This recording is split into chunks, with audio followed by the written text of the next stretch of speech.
So Nina, let me know. Yeah. Okay, we are live. Okay, guys. So a big welcome to everyone, and of course, it's such a delight to see everyone. It really energizes the whole atmosphere here. So thank you very much for this again. And like everybody knows, the topic today is SIV.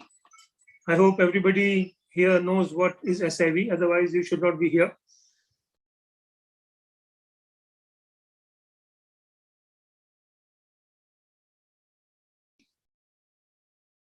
Okay, I guess we lost Avi.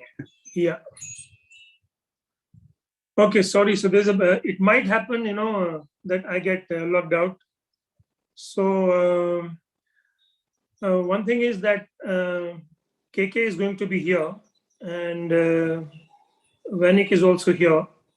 There's a little busy, so I'm going to ask these guys to share some experiences that involve, that okay, the SIV really helped me. So let's start the session. Session is to decode SIV. The idea is that to clear all the cobwebs and all misapprehensions and doubts and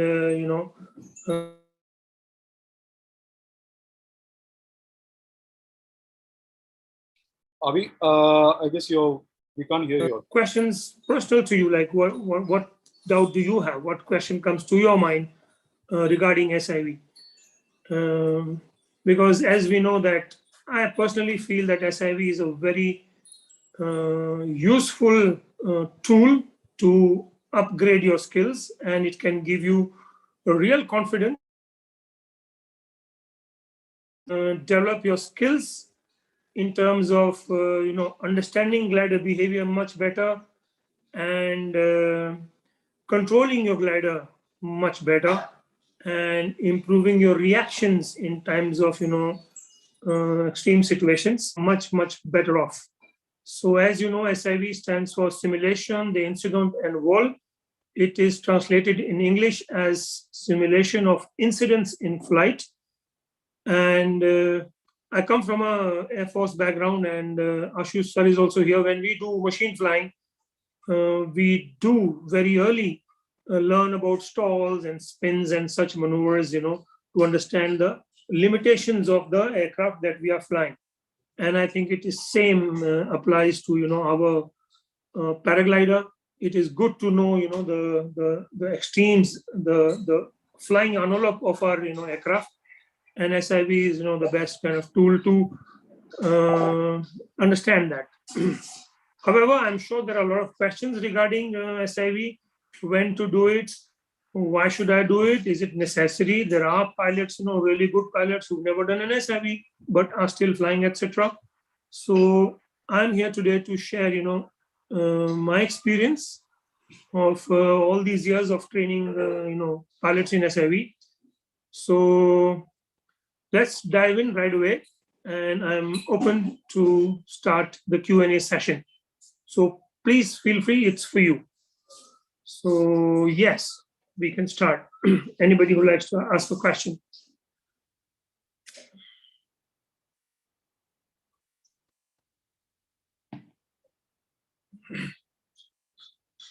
Okay, Bhavin, you can unmute and go for it. My question is, so like you mentioned, when is the right time to do an SIV? How many hours, in terms of hours, maybe how many hours should a pilot have to consider thinking about an SIV, or where should a pilot be in his learning or her learning journey to decide that, okay, now I can go for an SIV? What should the mindset be? What should the skill level be? Yeah.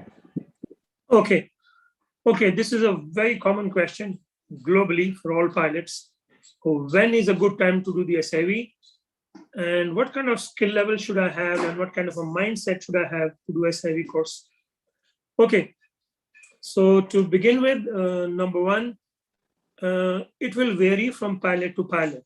Okay, somebody is ready for it at 15-20 hours. Somebody is super enthusiastic, comes from an adventure sport background. he can do like, after 10, 15 hours as well. For somebody, it may be 20, 30, 40. So it will vary from pilot to pilot. Okay. I recommend that you do it early than later, because like in my case, I did SIV really late because there was no SIV before. And I had formed certain habits. And then I had to unlearn those habits to develop new habits, which were more useful, that I learned in an SIV course. So earlier is better than later. The second part of your question, what is the mindset and what are the skill sets that I should have, to do an SIV course? That's really good. So first of all, you should have become an autonomous pilot, okay? Which means you know your gear really well. You have really worked out your launches. You can launch in different conditions. You are very autonomous on the launch. Weak winds, strong winds, a little bit of tailwind, crosswind, strong wind. You're able to handle your launches and you're pretty autonomous on that. And same goes with landing. Number two, the mindset, you should be feeling really good and confident about your flying. And you have a sense of, hunger or whoa, and SIV kind of excites you. Oh my God, wow, playing with the glider a little bit and, understanding the full range of my brake travel. And these kind of thoughts, this kind of mindset means that you are ready, for an SIV course. If you're not confident, if it feels like, no, maybe I should wait, you should wait. Okay. So if you're feeling positive, excited, you've got some good flying hours where you have felt, good about being in the air, the feeling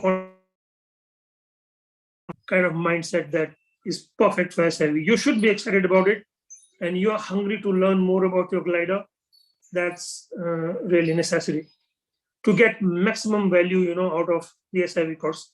Because there have been cases where people have,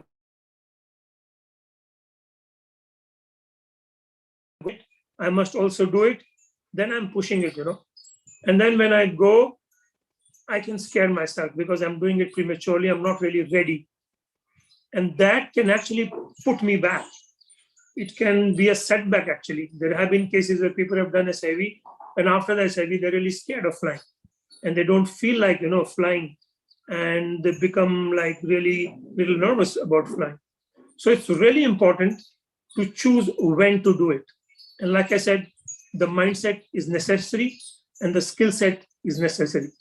Mindset which is positive, a little hungry, excited, and skill set that you're autonomous and you are launching on your own, you're doing your flying, you're landing really well. And I think that kind of sums it up. Does it satisfy your question, Bhavin, or is there more to it? No, I think that's, gives me a good sense of what is required. Thank you. Yeah, in terms of flying hours, I would say, like 30, 40 hours to 100 hours is a good time. But it will vary from pilot to pilot. Really, the mindset and the skill set, if you have them and you're excited, then woo, go for it. It's the most fun course, I would say.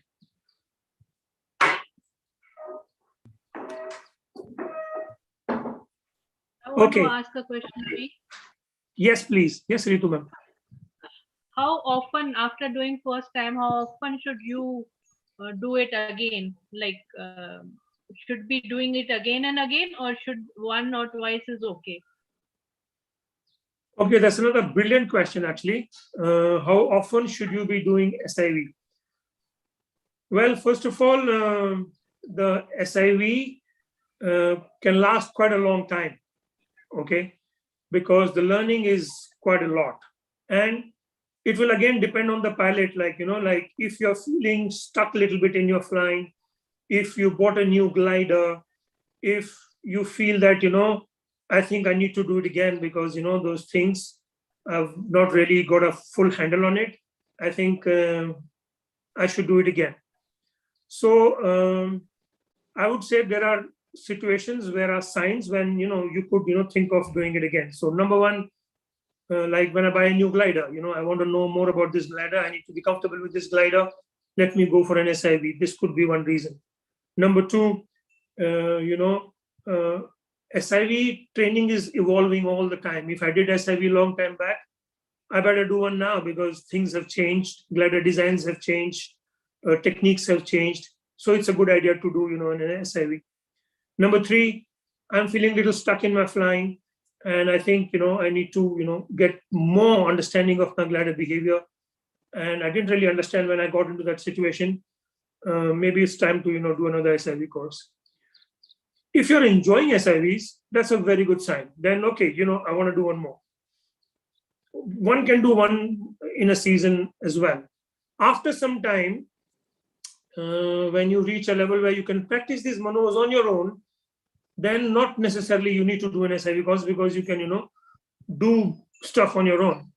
Even, stalls, you can, you have the confidence, you've done them 50, 100 times, and you can stall and recover on your own.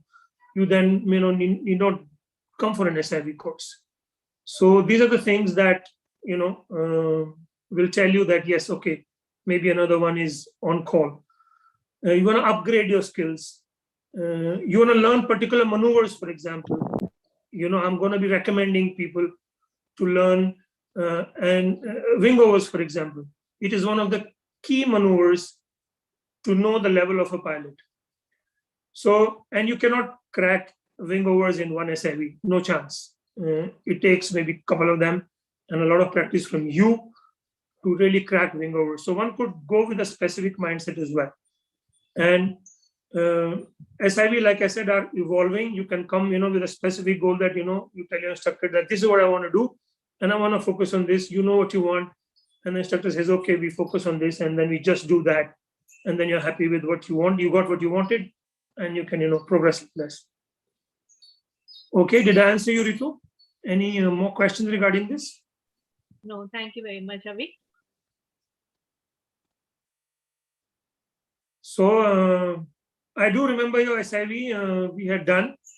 So maybe, you can come and, let's progress from where we left. If you're excited about it, if you feel, oh, yeah, let's go and have some fun. If you're excited about it. But if you're not up to it, then it's not a good idea. No, I'm excited about it. Okay, I know. Even I'm thinking of doing the thing once again. The SIV course. Who's I was talking? thinking, Ashutosh, I was also thinking that we would also repeat the SIV again. Okay. Yeah, very welcome. And, we will go, like SIVs now are not like, just maneuvers. We focus on the pilot. We focus on the pilot's progress. And we focus on the mental aspect, and we design it as per your progress, not like ticking the boxes. We did this exercise, we did this exercise, we did. Are you happy? Have you got what you wanted from this particular exercise? Or we do it again.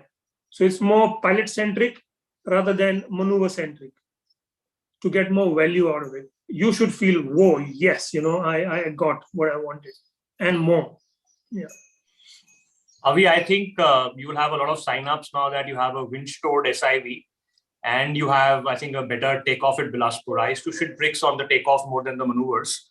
So I think it will solve a lot of, just take one apprehension out of the way, either if you're doing it in a better takeoff at Bilaspur or winch. We are not able to hear you very clear. Jadid, can you repeat and just check your volume somehow? Hey, is this better, Avi? Yeah, go on, like we'll see. Yeah, no, I was saying that now that you have a winch-stored SIV over the lake and you have a better takeoff at Bilaspur, it may be actually, you take out one part of the anxiety moment in an SIV, which was the takeoff. I used to feel more anxious on the takeoff more than the maneuvers. So I think you'll have a lot of signups now of people wanting to do it again every year. Absolutely. I am really happy. I hope everyone knows here. I shared some pictures some time back. I can share them again, that the launch on Bilaspur is 5-star now. So they have really worked on it. It's nice and smooth, and it's huge, and it's got the nice gradient, and all the stress that pilots used to have on launch is out of the window now. I'm really happy with that. And yes, that will make life so much better for a SIV in Bilaspur, because that used to be stressing me as well, for the safety of the students on the launch. Yeah, It so was that a is, scary launch, and it was at a that it was at a thermal source with winds coming from both the directions, some rocks jutting out, like hungrily looking at pilots. It was, and we had a lot of incidents as well.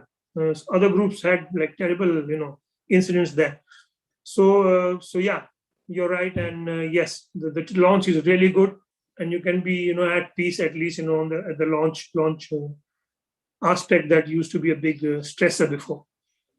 Yeah, true. So that's good news. That's very good for all of us. so, Okay. Avi sir, Captain. Yes, Captain. Sir. Hi, So- Captain. Go ahead. yeah. So this was one of the reasons why I was not allowed to come for SIV at Bilaspur, because the takeoff is around, Captain, you don't come. You were saying you come, but Anita is saying don't come. So at least that is out of the way. And I hope Anita is not coming this time, so we can do what we feel like. Yes, Anita, are you listening? So now the takeoff hassle is gone, and he needs a green card now for SIV. Okay.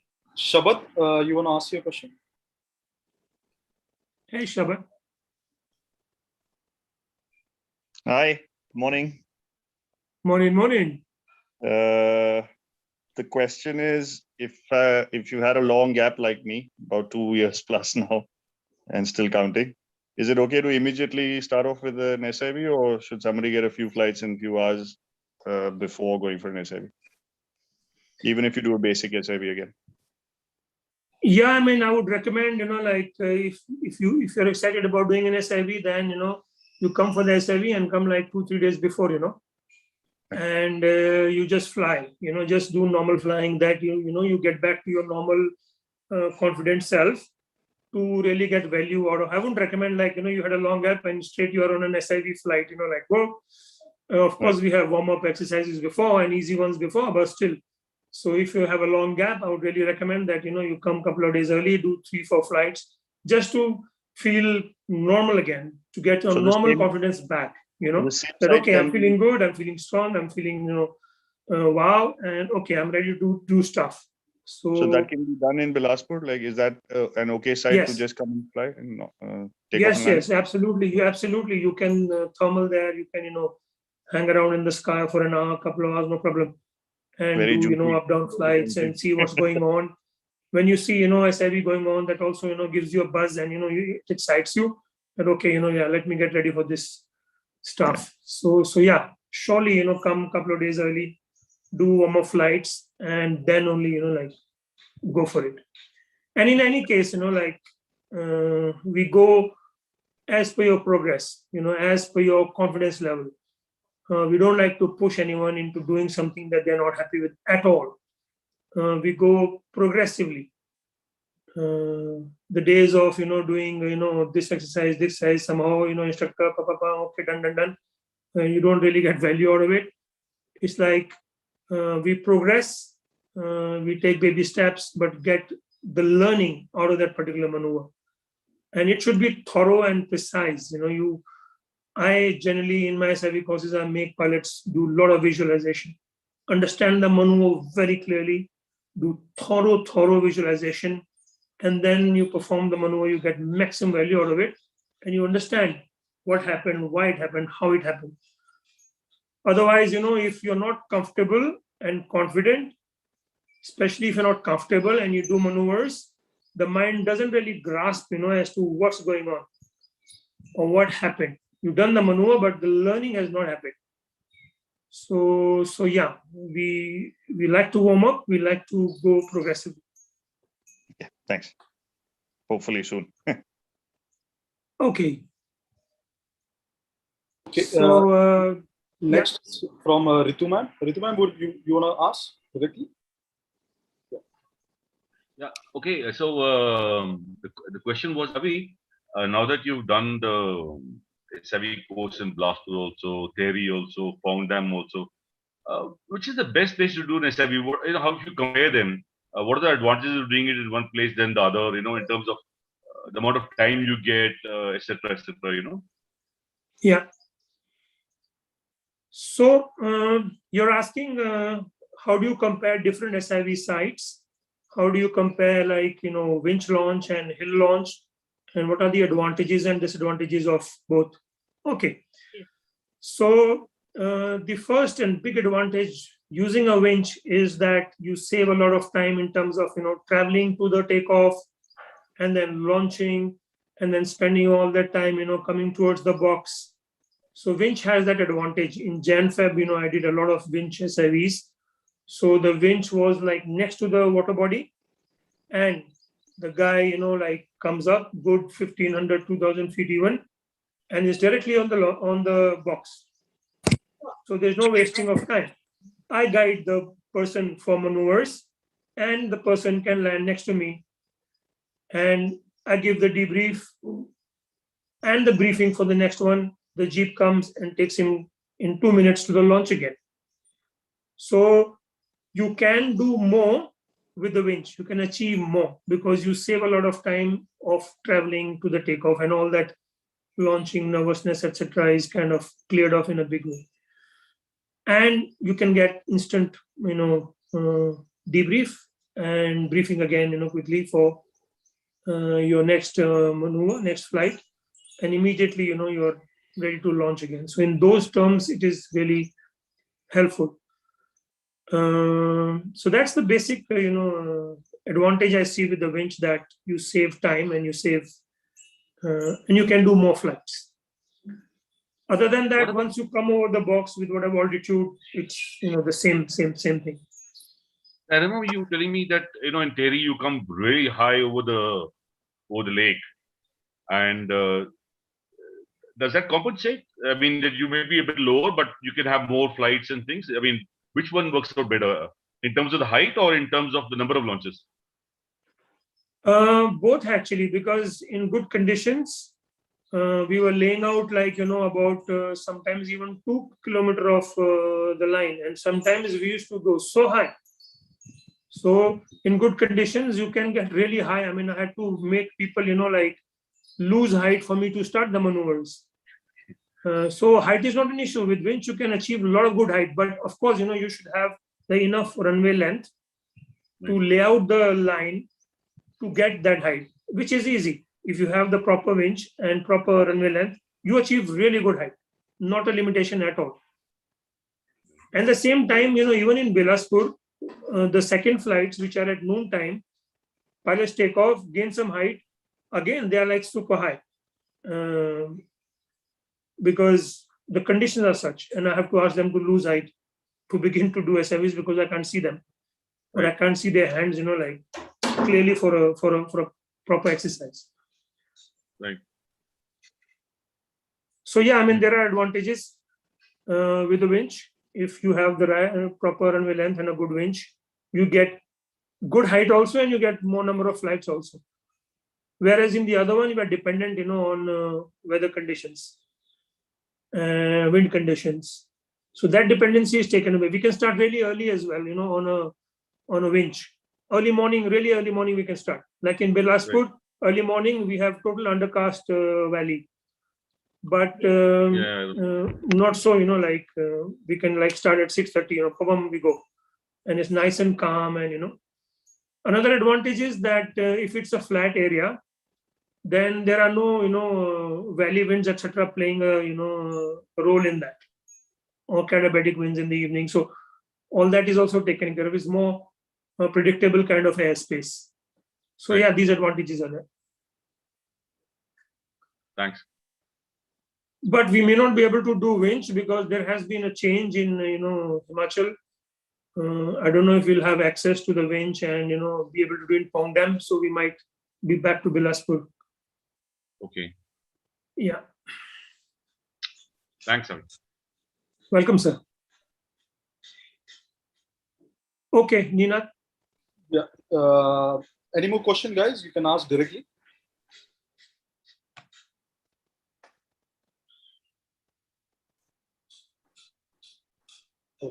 We also have Avi, Vanik and KK if they want to share their experience. Okay, Avi, I'll KK, ask you a is KK question. here? Hi, Avi. This is KK. Hi, KK. So if there are no questions, well, you can ask questions. We will continue with the question and answer session. I would like to invite KK to share an experience that he had while he was doing cross-country flying, just for everyone to be able to relate, the connection between SIVs and how it helps you in your flying. That you can come across challenging situations. It can happen. So, KK, you wanna share? I'll share, Avi, but first a question. I'm Okay, very sorry, supportive. go ahead. I'll ask that first, okay? The thing is, when we do an SIV and when we go into a real world simulation, like flying out in the big air, Yeah. it is very different from what we are doing in an SIV, I mean, right from the stalls, I mean, the collapses, the deflations, everything is very different. And because you've done an SIV, you tend to think that, I can overcome this, I can do it. What is that defining line which tells you that, no, you can't do it anymore? Is it like, because you have got so much of anxiety and you got so much of adrenaline that maybe your decisions are very good, or maybe sometimes your decisions are not so clear, what you're doing in the air. But that thought that you've done an SIV and you should be able to control it, because the last thing in our mind, in the big mountains is to throw the reserve. You don't just want to throw the reserve anywhere. You first want to get out of your glider. So how do you deal with that mental anxiety or that overconfidence? I would put it both ways. Okay, so whatever I'll just repeat what I think I understood from your question, because it was really garbled in between. Yeah. What you're asking is that, since you've done an SIV course or maybe a few SIV courses, and you get into a situation where, your glider is like in a messy kind of a configuration, then because you've done an SIV, you might,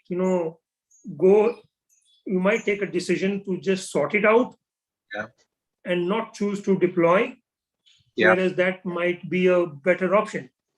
Is that right? That might be a better option or might not be a better option, because what I'm saying is, at that point in time, our mind is not very clear. We are too focused on the situation that we are in. So how do we organize our brain at that time? That is my question. Okay, got it. Just a moment, somebody's at the door. Sure. Okay. So I'll just share with everyone as to what, what happens, with the brain. This is something very interesting to understand. So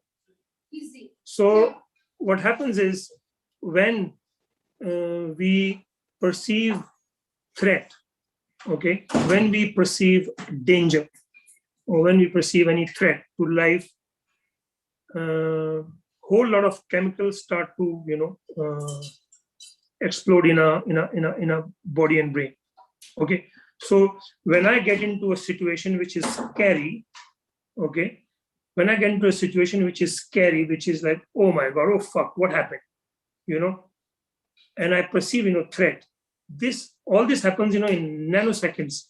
Yes. I see threat, and the body responds to a threat through fear. Okay, I'm scared. Okay, so how does the physiological sequences happen?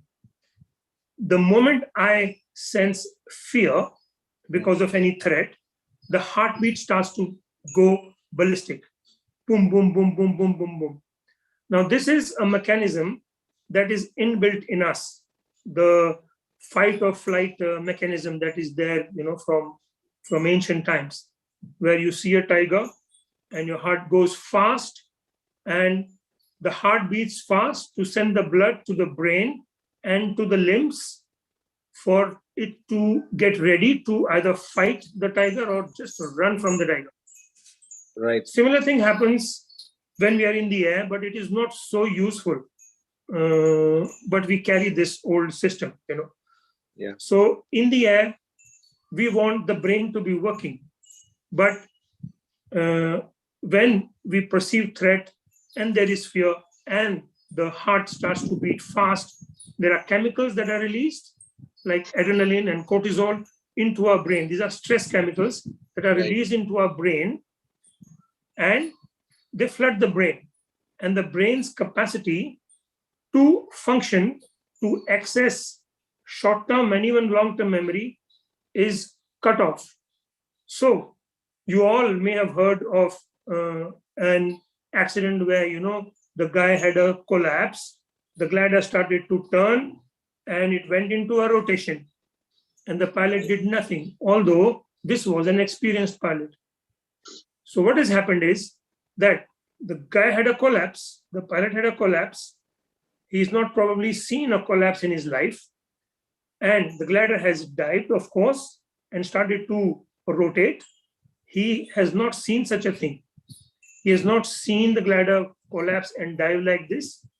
Then the glider starts to rotate. He has not seen such speeds on a glider in his life before, number two. And number three, the G forces that start to kick in, he has never experienced them.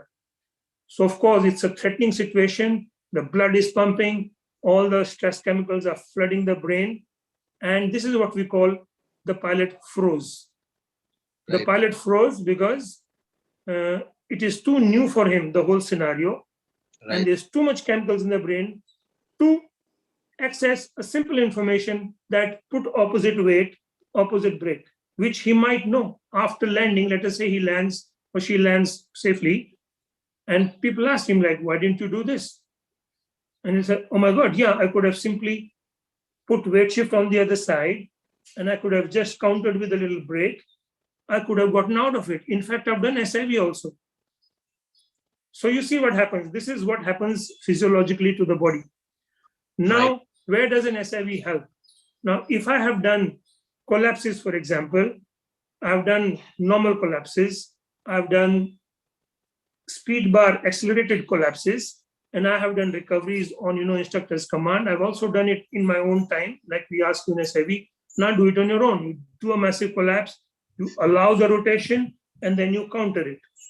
So now, when it happens in real life situation, where I'm flying and I get a collapse, I recognize what is happening. I know what to do. And the heartbeat is not so fast and the chemicals are not in that measure. It's much lesser and the brain is allowed to function. And this is why we do SIVs, that we recognize the situations so that the brain can take good decision, which may be, okay, it's looking out of control. I don't have height. I throw. Or I have height. Let me try it. And then, oh no, now it's time to deploy. So what we want is that my brain functions. To free my brain from freezing. And that is why we do SIV course, so that in case we get a situation, we can recognize and we can take a decision, either to control or to deploy. And Fine. I think within SIV, we also get, what we call jhatka in a very colloquial manner. When we are in the air and you get the sudden, when you are in the air and you get a sudden deflation, that whole thing that comes to your mouth, you get used to that thing in an SIV because you're getting used to those forces of suddenly falling into your harness on one side, and so it just starts preparing you for those forces also. So because I'll share with you now how we basically met also. I was flying an XE with you and Mark in B, and we were somewhere around. Just a moment, KK. Yeah. Can you just check your connections and volume? People are not able to hear you very clearly. Okay, just give me 1 second. Yeah. I'll try I to get think him back. Avi, sir, we can hear him. Like, I don't know about others. Yeah, Avi, I guess he's. Yeah, it's about you. I Your guess connection is breaking. is dropping. Sorry. I guess it's your connection. We can hear him clearly. Oh, okay. Sorry. Okay. Go ahead. 1 second, guys. Is it better now? Yeah. Go ahead. You guys can hear me? Yes, KK, yeah. Okay, excellent. So where we met was in Bede. Now I had been wanting to do my SIV for almost 2 years, but one reason or another, I was not connecting to an instructor, or my SIV courses were getting cancelled out. So it was me and Avi and a friend, Mark. We were flying towards Dharamshala, somewhere between Palampur and Dharamshala. I was a little low, and I had these collapses where the glider really started diving very strong in front of me, and my reaction was as to I had never done an SIV course before that. So my reaction to that was that, I have to immediately break my dive forward. But what I did not know that I have to let go of my brakes very fast, very swiftly after that. And instead, what I was doing was I was letting go of my brakes slowly, just like I was trying to be in rhythm with my glider, which was very wrong, because every time it was getting out of the dive, it was going and kind of, stalling a bit at my back. And then again, coming out. So in the evening, when we came back and I spoke to Avi about this whole thing, he told me what it is, like the brake control, what we say about releasing a brake, how we release a brake. So what I'm trying to tell here is that it's very important to do an SIV for a very simple reason that we may be knowing the right reactions, but how to execute those reactions in the right manner is very different. Am I right, Avi? Absolutely. Yeah. I mean, we can do, I used to, honestly, I had done like 70-80% of my SIV course on my own, which I do not recommend over Bede itself, before I did with the professional like Avi. I did pretty fine, but a lot of reactions that you develop on your own, they are wrong reactions. Another wrong thing with which Avi and team checked on me when I was taking off at Bilaspur was that I fly with a lot of brake, that even that extra 3 or 4 centimeters of brake, that makes such a huge difference in the way your glider flies. So to do an SIV, we also need to pay attention to these small details. That's where an instructor comes into the picture, which we can never do on our own.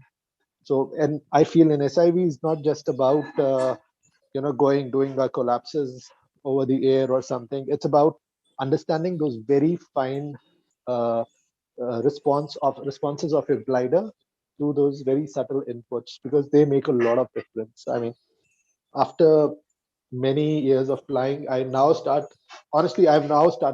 understanding my glider after 400 hours as to how really glider responds to your inputs. I am a slow learner, but this is like now when you really start understanding what your instructor has been telling you all along.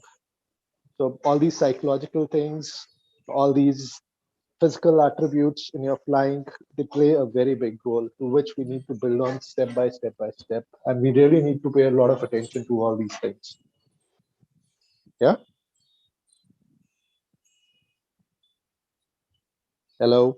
Thank you, KK. NASA calling to Earth. Yeah. Yeah. Nina, do you have more questions? No. Okay. So what I wanted to share that, just reading somewhere, main cause of accidents in paragliding. Do you know what is the main cause, or top causes, for accidents in paragliding? So we used to think, that the main cause is, pilots flying beyond their level, flying in conditions that is beyond their level, and that is the main cause of the accidents. Actually, there was a study done, in France, and it was surprising what the study came out with.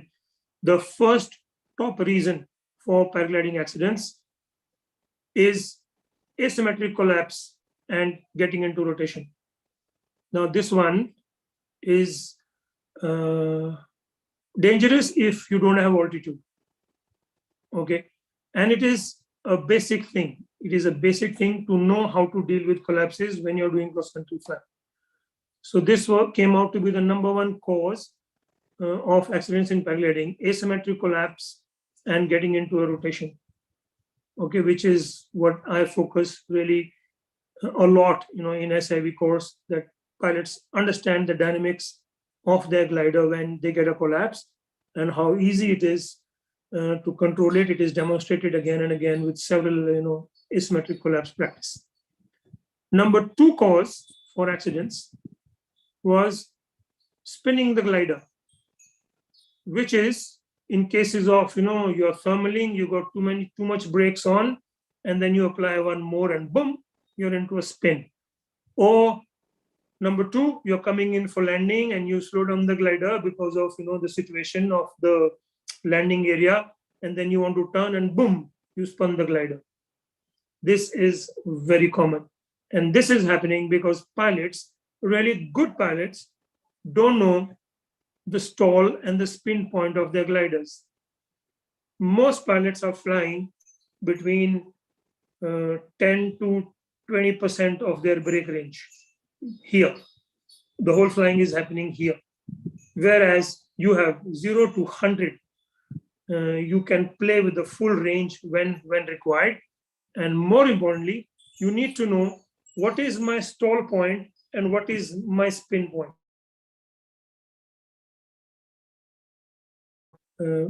In fact, there was a Paragliding World Cup going on, and there was one pilot who's an Acro star globally who was, turn the glider. He had a lot of brakes, and then he spun his glider. And it was found out that this particular glider, he must have done like, I don't know how many stalls and spins. This particular glider, he didn't know the spin point. With so much of experience, he didn't know the spin point of this particular glider. Okay, it can be different.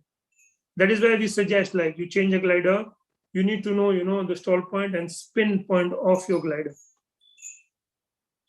#2 thing I want to say is that most of these exercises, you can, in fact, almost all the SIV exercises, you can first practice them on ground, on flat ground and on a gentle slope. You can find out your stall point, your spin point on ground itself. But you need to know these things. Like I said, #2 main reason for accidents in paragliding: spinning your glider, not knowing where your spin point is. Okay. And the third one is actually landings, where people don't really assess the landing area properly. They follow others, in that landing area. And like I said, you come down on brakes, you don't know, you're still turning and, generally spin. We saw one accident, for example, in Bali. We used to come for top landings, and there is this. She's coming, over the landing takeoff area, and then, just slowing down the glider. She doesn't know the stall point, like when she's mushing, doesn't know the stall point, and boom, she goes beyond the stall point, and boom, from 10 feet, and she cannot move. And ambulance had to take her, and it was quite a serious kind of an accident. So the main cause actually for accidents in paragliding is pilots not knowing the fundamentals. This is the main cause. So if you were to ask me for this session to, conclude and give you, the seriously most important keys to stay safe in this sport, these will be #1, ground handling; #2, SIVs; and #3, managing your launches. If you focus on practicing your launches, you do a lot of ground handling, you do SIVs, you are safe in this sport. you can excel in this sport. And if there is one maneuver that you should go after like anything, is wing over. If you can do nice, deep, controlled, symmetrical, beautiful looking wing overs, you can call yourself a good pilot. You can thermal, you can go 100, 200 kilometers, you can go into acro flying, you will forever be safe in terms of understanding of glider behavior and controlling your glider. If you can do good, deep, symmetrical, beautiful wing overs. So launch, crack that, do a lot of ground handling, do SIVs and wing overs. If you sort out these four, you will fly forever and you will be safe and you will excel. You will not have accidents. The safety threshold will be super high. So this is what I would like to share with you with all my experience in this sport, that work on your launches. Don't do ground handling only on the flat ground, but on a slope. So, and in different wind conditions, weak wind, strong wind, reverse launch, forward launch, cobra launch. Just crack your launches. Make that as number one priority.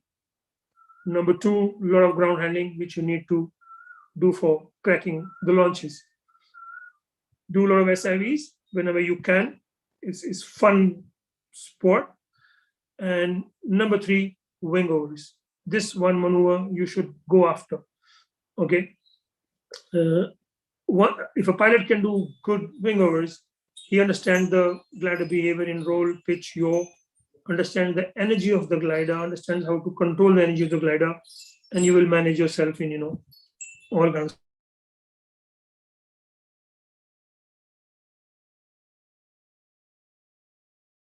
Yeah. Abhi, I guess. Abhi, we can't hear you.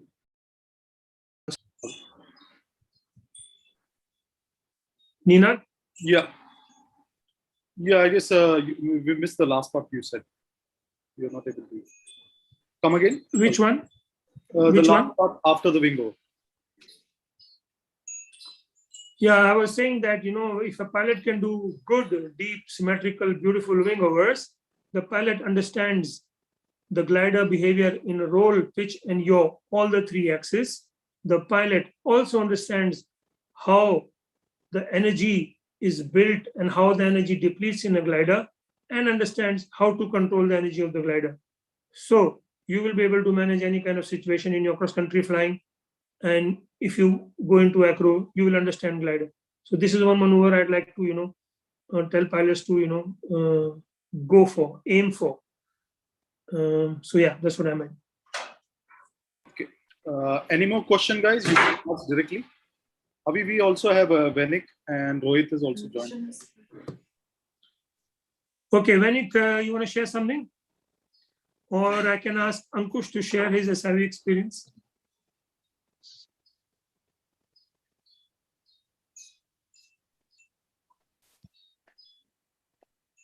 Yes, Ankush. Yes. Should I? You want to share your fun experience about swimming? Yes. So please. Everybody can hear me clearly? Yes, Ankush. Yes, Ankush. Okay. So actually, I have done my first SIV in 2009 in Nepal. So I think some few club pilots was there, like Rohit sir, Sajid sir, Vistap sir. So we went to Nepal, and then it was my first SIV course. And I was very excited to do this course. And then when we reached, so first day we just did one top to bottom flight to understand the aerology, the takeoff, the landing area, how much altitude we can get over the lake in the maneuver box. So then second day we started the SIV course. So first day we did like normal maneuvers like collapses, asymmetric collapse, then beeline stall, so then frontal collapse. Then second day the plan was to do some advanced stuff like stall spin, but before on the second day of my SIV. So we are doing wing overs. So I have done that time like 35 hours flying hours, and then that was my first SIV course. So I was doing wing overs. I have learned here also in Kamchet, but I was not doing very deep wing over. So Sir Avi sir was guiding me for wing overs, and I was very happy because I was doing this wing over the water body, and I was doing deep because I was feeling more safe, because I was thinking there's a water, so nothing will happen in case if I fall in the water. So that I was very excited to do this wing overs, and I was doing very deep wing overs.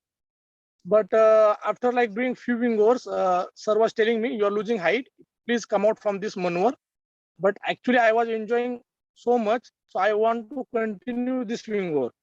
So I think I have done more than 10 to like 12 wing overs, and then I have realized, because I did not get that instruction for Avi sir that I need to come out from that wing overs. And then when I was thinking now I need to roll out, then I come out, and then I saw I was over the water body, and I was just maybe 50 to 70 feet above the water body, and I was exactly middle of the lake. And at that moment, I have realized that I don't know how to swim, and I was not wearing that life jacket also.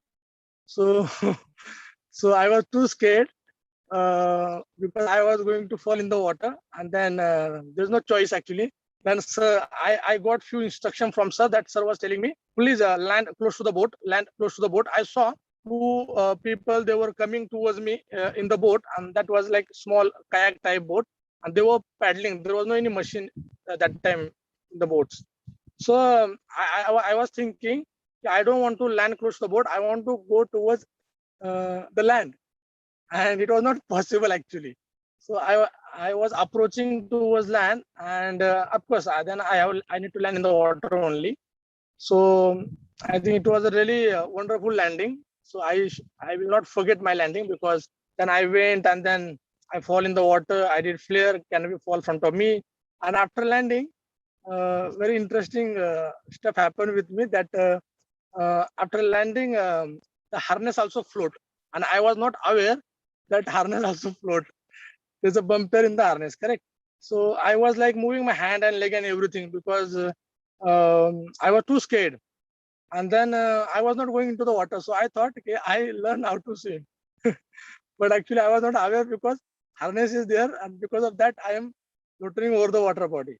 And then I saw that boat was coming towards me, and they were coming really slowly.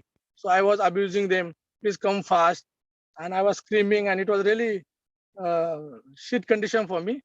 And then they came, and then all lines, everything stuck in my leg, in my body, and then they took me out. So it was really interesting. And then after that, I have done few SIV in Bilaspur. But whenever I do go for SIV, I always wear a life jacket first. After that, also I have fall in the water in Bilaspur, because in Bilaspur I was doing some stall, and then in that one flight I did I think 5 stall. On the 5th stall, there was a cravat, both the side. I have, but the second side it was too big cravat, and I was in the turn. I have removed that side cravat also, but I lost too much height, and again it was not possible to land on the land. But this time I know I was wearing a life jacket, and plus the boat was there, so I exactly landed close to the boat this time. So that was my story of SIV. Thank you. Thank you, Ankush. That's like epic for the epic stories. Vanik, you want to share something? No, I just want to add to what you were saying. There's nothing called too much kiting, and there's nothing called too much SIV. The more you develop muscle memory with the wings, the better it is. There's no need to overthink this. You can do, I would say, let's say Avi is doing SIV between September 15th to September 30th. I would say don't book one batch, book 2 batches. Because maybe the wind is strong, maybe you can't take off in certain conditions and stuff. So you give yourself an opportunity to stay in one place and keep practicing the same thing over and over again. And do your SIV, and the last day, don't tax your instructor. Tell the instructor, hey, Avi, I'm going to do this and this maneuver. You give me a feedback. I'm going to take all the decisions in the air. I'm going to determine my box. I'm going to pull the asymmetric. You give me feedback when I land. Have the confidence to do it. Off the soda bottle. So yeah, there's nothing called too much of SIV or too much of ground handling. It's all good. It'll only keep you safer and safer in the air. It's a no-brainer. We shouldn't even be discussing whether it's required or not required. We should be discussing how much of it should we be doing in a year. And I would say at the start of the year, at the start of your season, I would say at least 4 to 5 days dedicated SIV. And then at the end of the season, where you have now flown an entire season with your new skills, and now you do more complicated maneuvers. You do even more complicated maneuvers. So you do you hold the asymmetric and go into a dive, 3-4 turns, allow the energy to, feel the energy of the wing, then come out of it. So I would say, yeah, my thinking is slightly different. I'm just saying that you cannot associate cost with safety. You cannot associate, cost with skill. As much as you can, lap it all up. And I would also say, twice a year, at least 10 days, according to me. So that's just my thought. Maybe I'm different, but that's just my thought. No, I fully, second that. And it is the training and it is, your foundational skills that will keep you, safe and give you actually freedom, to do more in the sport. So yeah, keep that inner child alive and, have fun with your glider and get better at playing with it and, knowing it better and having fun with it. And do not be scared. We go very progressively. We go as per your pace.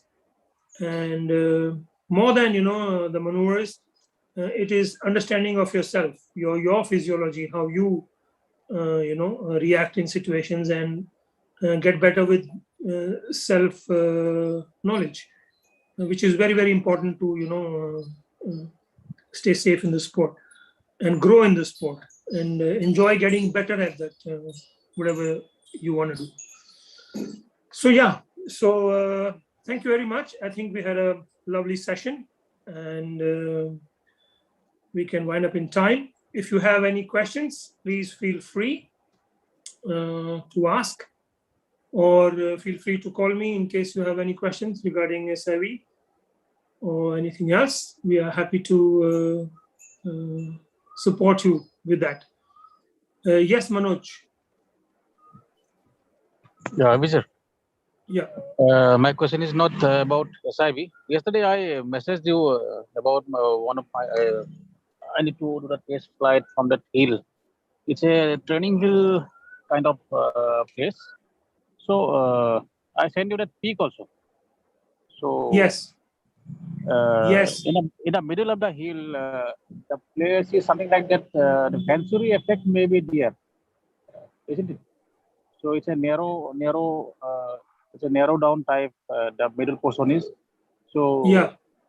So if the wind is good, then is it going to help me for getting leaps or for the Venturi effect? It will be bad for soaring. So I could, hear you in patches, but I read your message and I responded to that also. Yeah. Yes, if there is a little valley in between, there will be some kind of venturi. Yeah. So like I, written in the message also, you have to go and see what's happening in different wind conditions. There will be times when you can really use it well. Yeah. And there will be some times where in a particular direction, you can't use the site. So you'll have to visit it with your glider, with a couple of pilots. Okay. And get to know it. Okay. So the Venturi effect may good for this getting leap, right? Ninad, can you repeat what he's saying? Venturi effect can be good for getting a lift, if I heard correctly. Yeah. Well, it really depends, like when, let us say, take example of Shelar Hill, okay? You take off and you go to the left in the valley there. When it is weak, the Venturi effect is advantageous, because the air Venturi is there and it creates lift, and you'll only have lift there in weaker conditions. When it is strong, then you don't want to go there because the Venturi is more effective and it can push you away. So Venturi can be helpful in weaker winds where it is able to create lift for you, but in stronger, it can be dangerous. So you'll have to see what's going on in and around the hill to understand the aerology by going there in different conditions and checking it out and playing around and flying in different conditions to see what's actually going on. Okay. Making sense, Manoj? Yeah. Thank you. Yeah. I'll have a look on Google Earth again and share more comments with you. Fine. Okay. Yeah. Fine. Thank you. Okay, good. And I said also it's good, if you have a training question, you can practice. Sorry? Vipin here, Ravi sir. Yeah, Vipin, go ahead, please. How are the timelines looking like after all these lockdowns and all everything, is there any place we can go and do some practice, kiting at least? All of us are very, very excited to do some practice at least. Yeah. So we are hoping that it will be a normal season. When the season starts, like we open the season every year, we are hoping that we'll open the season normally. We're also hoping that we are able to do SIV course. We're also hoping that we are able to do discovery, thermaling, and cross-country courses in Veer as well. So, of course, as a pilot, you're always optimistic, and things are looking better with the double waxes and opening up of the states. Interstate movement is also increasing now, so we are hoping a normal opening of a flying season both here and in the north. So yeah, fingers crossed, but things are looking in that direction. Is Bali working? Bali, yeah. We don't know about Bali yet. Bali will probably, Phuket has opened for tourists. Okay, Bali may open, soon, but there will be, people not really motivated to travel. There is no direct flight to Bali from internationally. You have to go via Jakarta. Yeah, another thing is that there are no direct flights. I think Anita knows more on this. No, but vaccine passports, even European countries have started the concept of vaccine passports, where if you're vaccinated and if you go on. But from the information I've got from some friends there, it's not fully open. You can't take a direct flight in. You have to go via Jakarta, and there are a lot of rules. So it's not fully opened yet. But I'm in touch, and as soon as we get to know, we'll inform everyone. So how much time will you guys take to decide on a program? If let's say they inform on August 10th that tourism is open, will you guys be able to still organize? Do you understand the question? Sorry.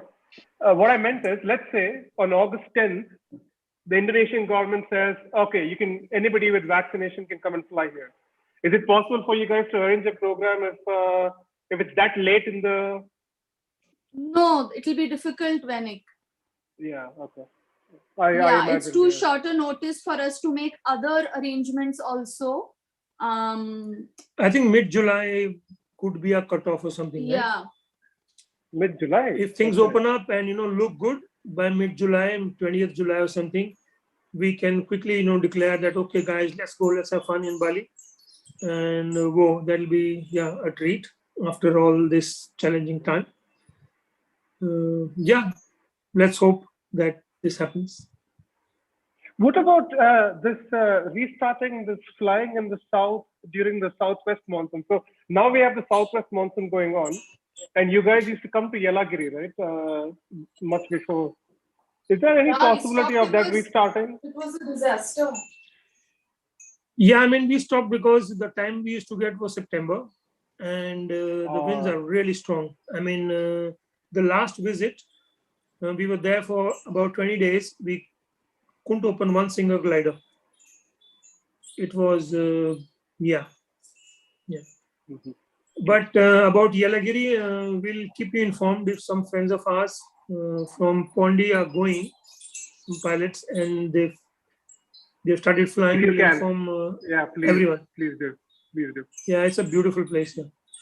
For me, it's like Yeah. 3 hours by car. I think if I drive, I think it's 2 hours. I think by car. So yeah. And Go Venik check is it a out. fast wind specialist, huh? Venik 100 kilometers fastest. I'm sorry. Fastest 100 kilometers specialist Venik. No. I just want to kite the glider. I want to kite the glider. I'm sure you will end up doing much more. Cool. Okay. Yeah. Have a beautiful, lovely Sunday. Thank you Alright, very cheers. much, and hope you. to catch you soon. See you guys. soon. Bye bye.